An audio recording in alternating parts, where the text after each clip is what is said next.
Brothers and sisters, for those who are tuned in, this is part 2 of Signs of False Doctrine, the Signs of False Doctrine. We dealt with marriage extensively on part 1, and we just got into the food situation. Yeah. We just got into dealing with food in 1 Timothy 4 and verse 3.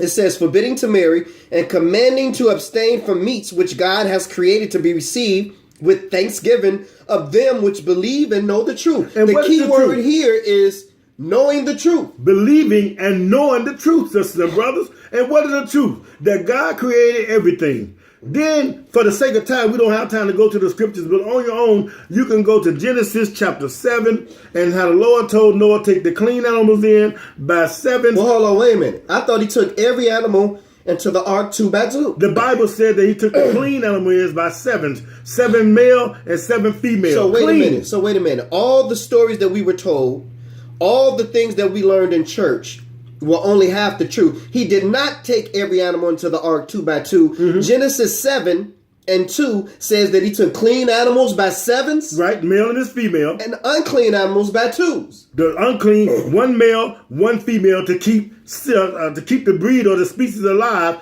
I have never read where he said, pray over something and make it clean. Wow. I've never read that, sisters and brothers. Well, Brother Julius, I'm leaning towards becoming a vegan.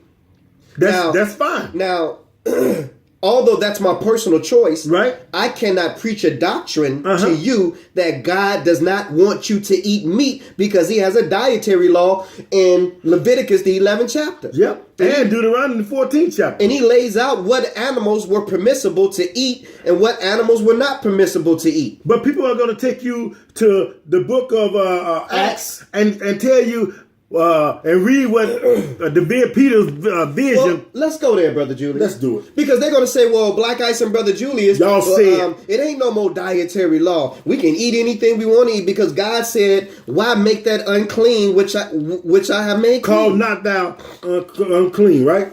That's common unclean. That's what they say. But see, we got to spend so much time bringing you to the place where people will take you so that you could bust up the lie, brothers and sisters. Wow. So that you can bust up the lie. And I always tell the story.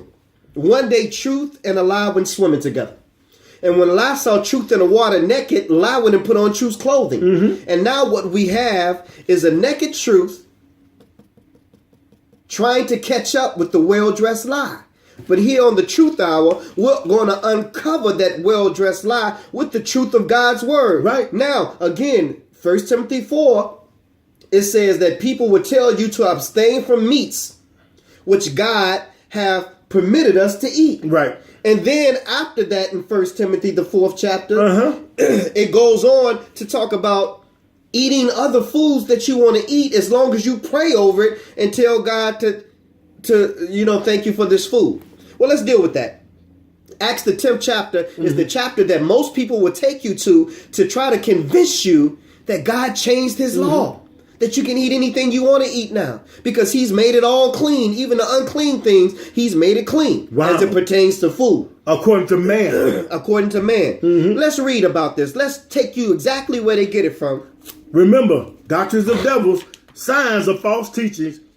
Acts 10 and verse 9, Black Ice. Acts 10 and 9. This is Peter. On the next day, as they went on their journey and drew near unto the city, Peter went up to the housetop or the roof to pray about the 6th hour. The 6th hour. Go ahead. That's 12 midday. And he became very hungry and would have eaten, but while they made ready, he fell into a trance. He fell into a what? He fell into a trance. But you don't never hear people talking about Peter fell into a trance. All they care about is, the Lord told Peter, call not thou come when I have cleansed. Go ahead. Verse 11, and saw heaven open and a certain vessel descended unto him as it had been a great sheet net at the four corners and let down to the earth. Go ahead. Wherein were all manner of four-footed beasts. Four-footed beasts, that's the beasts of the earth. And wild beasts. Yes. And creeping things. And creeping fowls of the air. And fowls of the air. So that's everything in the creation. Come on, Ice. And there came a voice to him, rise, Peter, kill and eat.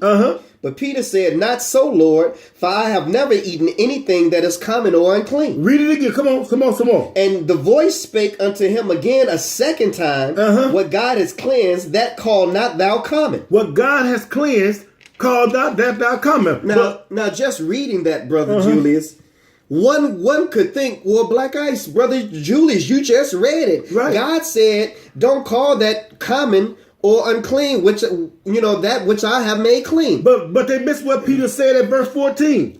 But Peter said, Not so, Lord. I have never eaten anything that is common or unclean. So now, brothers and sisters, what we have to do is what we've been teaching you since you've been listening to this show is establish a subject matter for this chapter. Again, establish a subject matter for this chapter. Is this chapter talking about animals and meat? What is it really talking about? Or is it talking about something else? And God is using an analogy right, or a parable in reference to what this chapter is actually talking about. Let's go back to verse 1. And keep in mind, Peter is in a trance, or Peter is having a vision.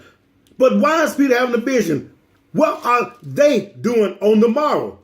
Was he by himself?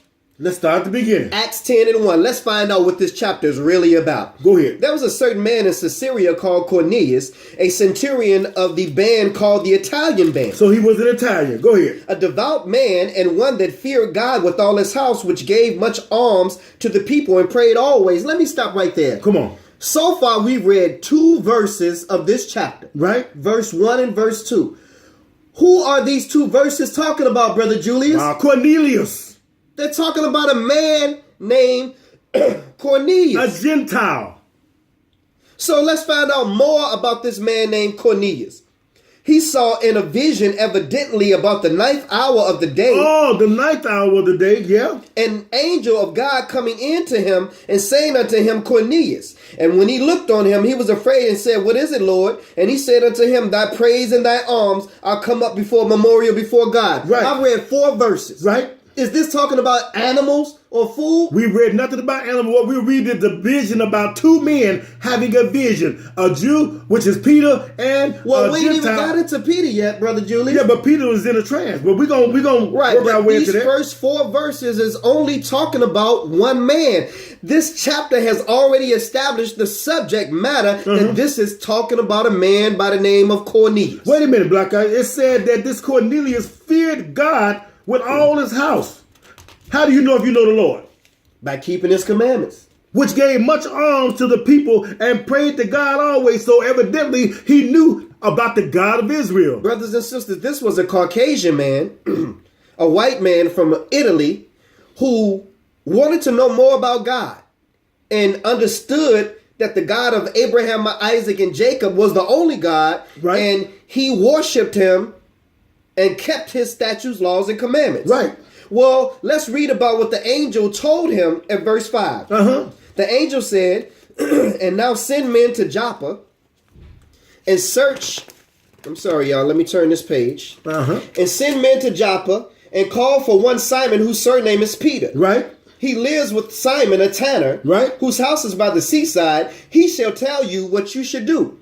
Now, brother and sisters, what we are experiencing right here is something called learning something on the way to learning something. Yes. Why couldn't the angel just tell him what to do? The angel told Mary and Joseph what to do. The angel told Moses what to do. The angel told Abraham what to do. Daniel, Isaiah, all the prophets. But they had something in common. They were all Israelites, brothers and sisters. Ice, come on. This man was not an Israelite. He was a Caucasian man, a Gentile of the seed of Japhet, brothers and sisters. You can read that in Genesis, the 10th chapter. It was not under the law of God for his word to be disseminated directly to a Gentile. The order of things was the Father gives it to the Son. Yeah. The Son gives it to an angel. Yes. The angel gives it to an Israelite, and the Israelite gives it to the Gentile. So now, that's why he had to go and seek Peter. Right, because the protocol cannot be broken. And from that day, before that day, and to this day. Brothers and sisters, and hey, I know some of you always say, well, God God wouldn't do nothing like that. Why couldn't the angel just tell the Gentile everything that he needed to know? Because it can't go like that, Black Ice, because the protocol cannot be broken. Let's get into the meat of this, Brother Julius. Read it. We've already read, brothers and sisters, and for the sake of those who are just tuned in, because we do have some new callers, now the angel is telling this Caucasian, this Gentile, to go find this Israelite. Right. Okay. They journey at verse 9. On the next day, they went on their journey and drew unto the city. Notice, Peter had this vision. Cornelius had this vision, and the angel was sent to him, and said, "Go find him. Go find Peter." That was about 3 o'clock in the evening, which is the 9th hour of the day. 12 hours in the day, sisters and brothers. 24 in a day. Come on, Ice.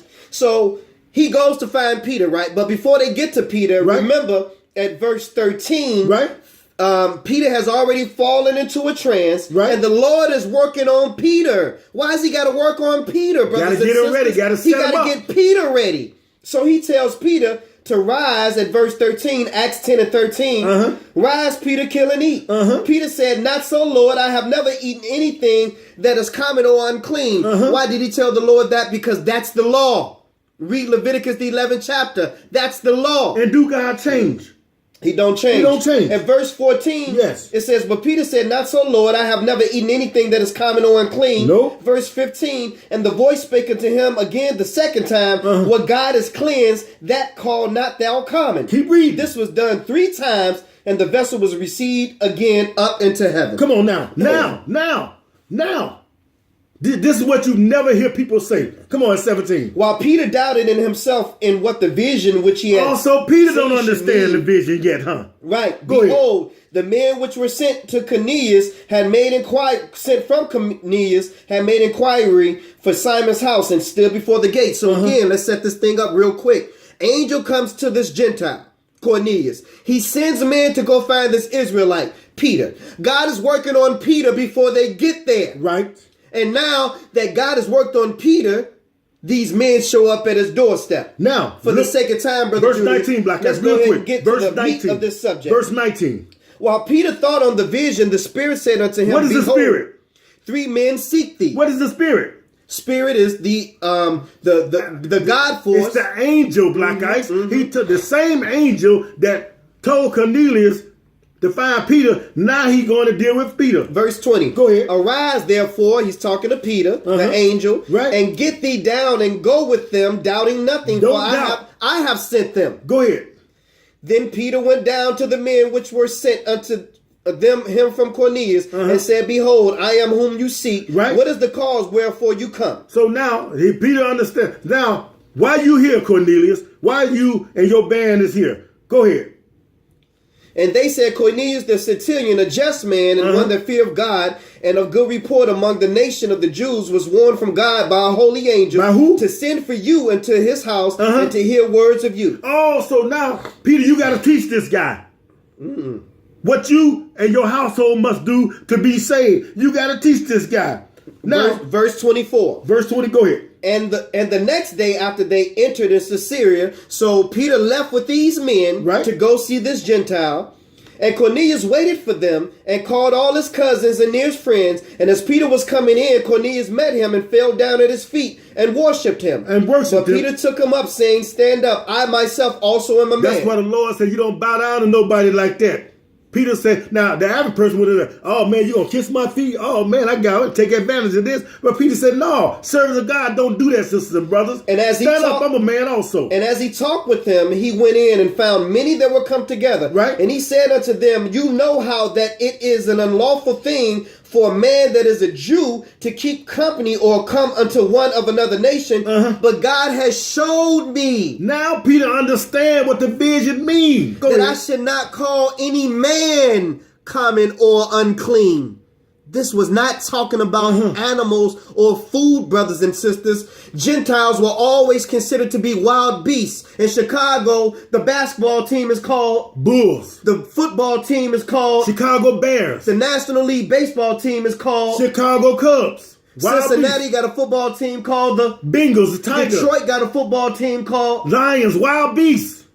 Caucasians have always called themselves beasts. America's symbol is an eagle. The symbol of Russia is a bear. He said he used Greece animals, brothers Greece and is sisters, the goat. as an example. But he said, don't call any man common or unclean, because I'm cleaning them up to accept them into the body of Christ. This is part 3.